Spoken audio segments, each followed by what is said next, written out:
여러분 10월 8일 목요일 창세기 38장 말씀 교재 41페이지 제가 읽겠습니다. 유다는 아둘람 사람과 살던 중 가나안 사람을 아내로 맞아 엘 오난 세라를 낳습니다. 유다는 다말을 엘의 아내로 결혼시켰지만 여호와께서 보시기에 엘이 악함으로 죽게 됩니다.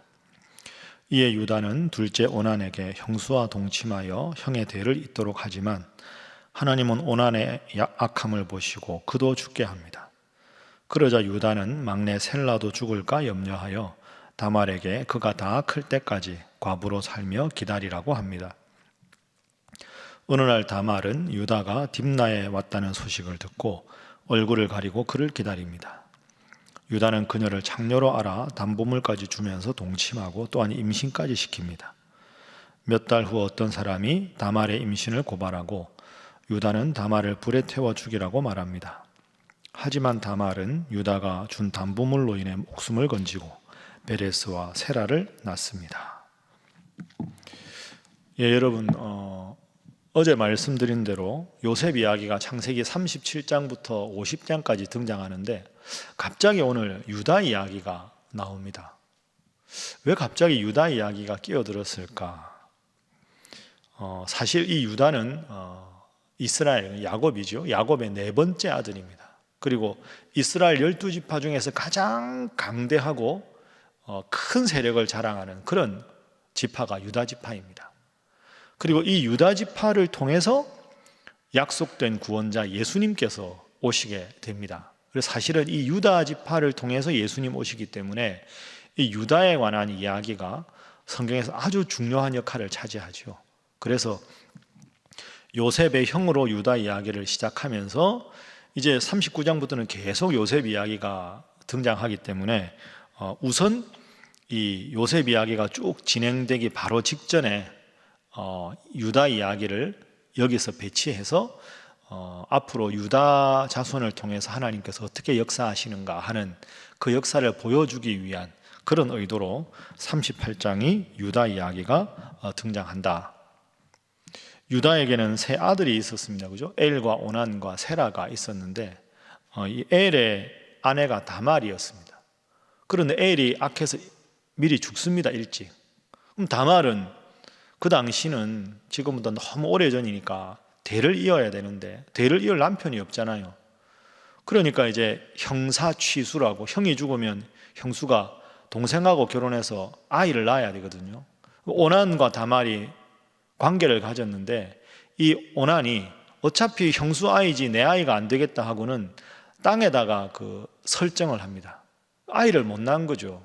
다말은 엘, 오난, 그 다음에 셀라인데 셀라가 좀 크기를 기다려서 셀라와의 관계에서 다말이 아들을 낳고 싶은데 시아버지 유다가 셀라를 허락하지 않는 겁니다. 그래서 이제 시아버지가 멀리 가 있을 때 그 몸 파는 여자인 것처럼 이렇게 꾸며가지고 다말과 시아버지 유다 사이에서 태어난 아들이 베레스와 세라, 그 혈통을 통해서 예수님께서 오신다 하는 것이 오늘 본문의 주된 내용입니다. 여러분 어떻습니까? 제가 간단하게 요약했는데 참 부끄러운 이야기 아닙니까? 시아버지가 멀리 양털 깎으러 갔다가 길가에 그 몸 파는 여인, 당시 좀 표현이 그렇지만 그런 여인이 있는 걸 보고 관계를 맺고 그 관계를 맺을 때 자기한테 대를 이을 기회를 안 준다고 며느리가 세상에 싹 변장을 해가지고 시아버지하고 관계를 갖고, 그래 한참 있다 보니까 며느리가 임신했다는 소리를 들으니까 남편이 없는 며느리가 임신을 했다니까 유다가 다말을 막 추궁하니까 내가 그때 내 뱃속에 아기를 갖게 한 사람의 소지품입니다 하고는 도장과 끈과 지팡이, 그 유다가 몇 달 전에 몸 파는 여인에게 증표로 준 거 아닙니까? 그러니까 그 며느리의 뱃속에 있는 아이가 사실은 자기 아이인 거죠. 그래서 다말을 어떻게 할 수가 없었습니다. 여러분, 시아버지와 며느리가 관계를 해서 아이를 낳는다, 참 부끄러운 이야기죠. 그런 말 하는 분도 있습니다. 성경이 어떻게 이렇게 속된 책이냐, 어떻게 이런 내용이 있냐, 불경스럽게. 여러분 어떻게 생각하십니까? 이것이 성경의 오늘 본문의 첫 번째 교훈입니다. 성경은 연약한 사람들의 이야기다 하는 겁니다. 성경은 연약한 사람들의 이야기다. 저는 오늘 이 본문을 읽으면서 부끄럽다, 창피하다, 이것이 왜 성경에 있느냐 이런 생각보다는 참 하나님은 이렇게 연약한 사람들을 통해서도 하나님의 역사를 이루어 가시는구나. 하나님은 나같이 부끄러운 죄인도 사랑하신다는 걸 구약 성경에 이미 보여주셨구나. 여러분, 이 유다의 부끄러운 모습, 다말의 부끄러운 모습이 사실 오늘 우리의 모습 아닙니까? 우리도 다른 사람 보기에는 참 부끄럽고 손가락질 받을 만한 일을 하는 경우가 얼마나 많이 있습니까?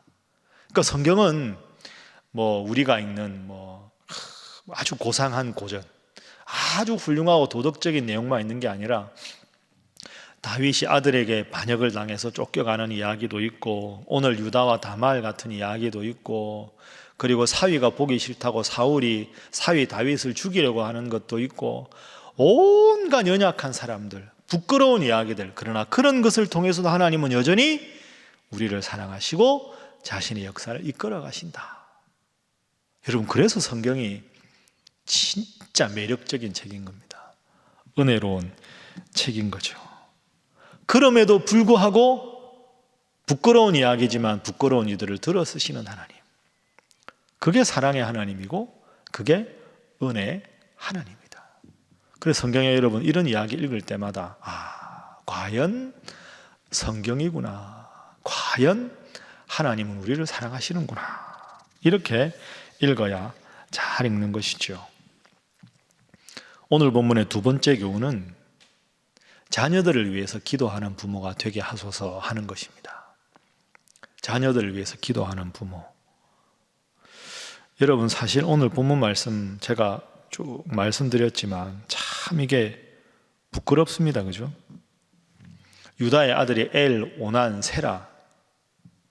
엘이 왜 죽습니까? 다말의 남편이 악해서 죽습니다. 하나님 앞에 악해서 진노를 받아서.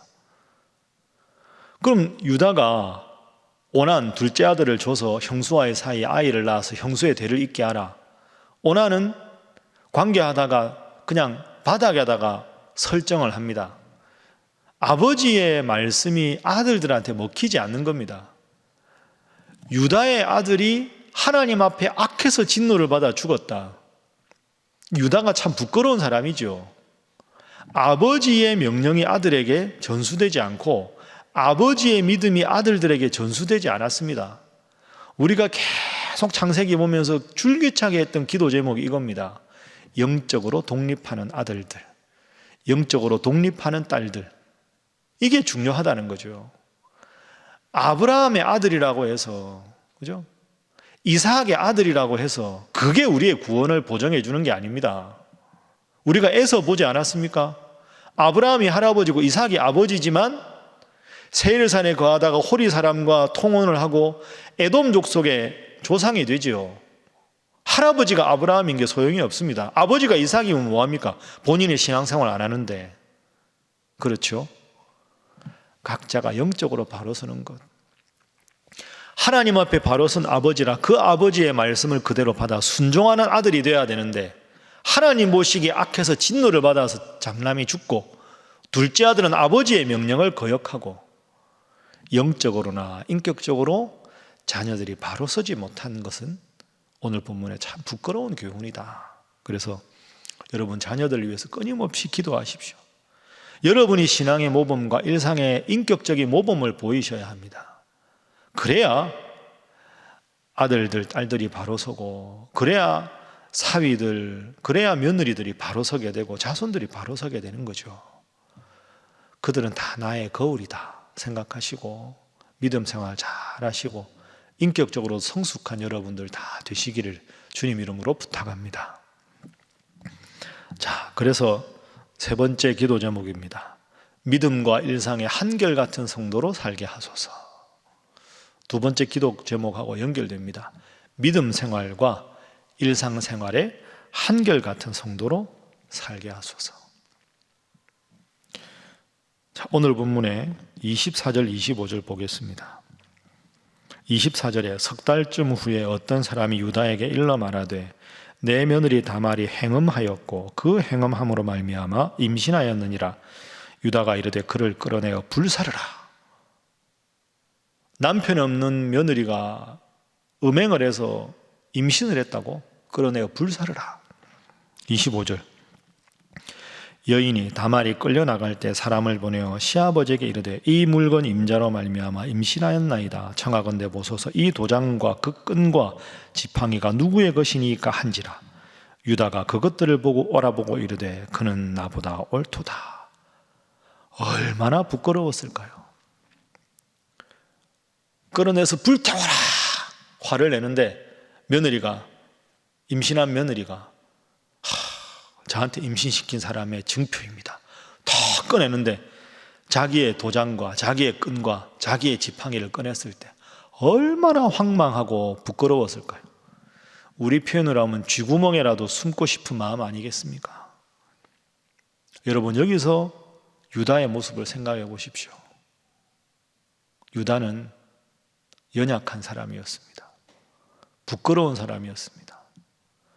본인이 먼저 행음을 했고 큰아들도 신앙으로 바로 세우지 못했고 둘째 아들도 인격적으로 교화하지 못했습니다. 우리가 신앙생활 잘하고 우리가 인격적으로 살아가고 우리의 말과 우리의 행실과 우리의 모든 품행이 하나님 보시기에 바르게 살아야 되는 이유가 여기에 있습니다. 물론 우리가 연약해도 하나님은 우리를 사랑하십니다. 그러나 우리가 하나님 그래도 우리를 사랑하실 테니까 생각하고 우리의 연약함을 합리화해서야 되겠습니까? 나를 위해서 독생자 예수님을 보내주신 그 하나님, 그 하나님의 사랑에 감사하고 살아간다면 지금보다 더 나은 신앙을 위해서, 지금보다 더 나은 인격을 위해서 우리가 연마하고 기도하는 것이 마땅한 우리의 도리가 아니겠습니까? 여러분 우리가 지금 창세기를 쭉 읽고 있습니다. 배워야 될 훌륭한 점도 있습니다. 아브라함이 이삭을 바치는 일이라든지. 그러나 또 한편 부끄러운 면이 있습니다. 오늘 우리가 성경을 읽는 목적은 그들의 훌륭한 믿음을 보고 주님 이 믿음 내가 본받게 하여 주옵소서. 그들의 부끄러운 모습을 보고는 내 속에 이런 모습이 없는가 돌아보는 것이 오늘 우리가 성경 읽는 그 즐거움이고 성경이 우리에게 교훈을 주는 이유가 아니겠습니까? 오늘 하루도 나에게는 유다 같지 않은가? 나는 내 부모님께 엘과 같은 아들, 오난과 같은 아들은 아닌가? 감정적으로 화를 내고 돌아보니 내 잘못인데 다말 같은 며느리에게 너무 부끄러운 그런 시아버지의 모습은 아닌가? 돌아보면서 어제보다 오늘이, 오늘보다 내일이, 올해보다 내년이 더 하나님 앞에 성숙한 신앙인으로 살아가시는 모든 성도들이 되시기를 주님 이름으로 부탁합니다. 기도하겠습니다. 하나님, 모든 가족들 저부터 영적으로 독립하게 하시고 인격적으로나 신앙적으로나 성숙한 성도로 하나님 앞에 영광 돌리며 살아가게 하옵소서. 기도하시고 하나님 특별히 우리 가족들 위해서 기도합니다. 우리 가족의 살아가는 모습 자체가 이 세상 사람들에게 하나님 믿는 사람으로 구별된 삶을 보여 우리의 착한 행실을 통하여 하늘에 계신 하나님께 영광을 돌리며 그들도 주님을 믿고자 하는 마음 들 수 있는 우리의 가족들, 우리의 행복한 가정 되게 하여 주옵소서. 우리 사랑하는 선교사님들과 사역을 위해서, 여러분들의 삶을 위해서, 어려운 이 나라를 위해서 다 함께 주님 앞에 기도하겠습니다.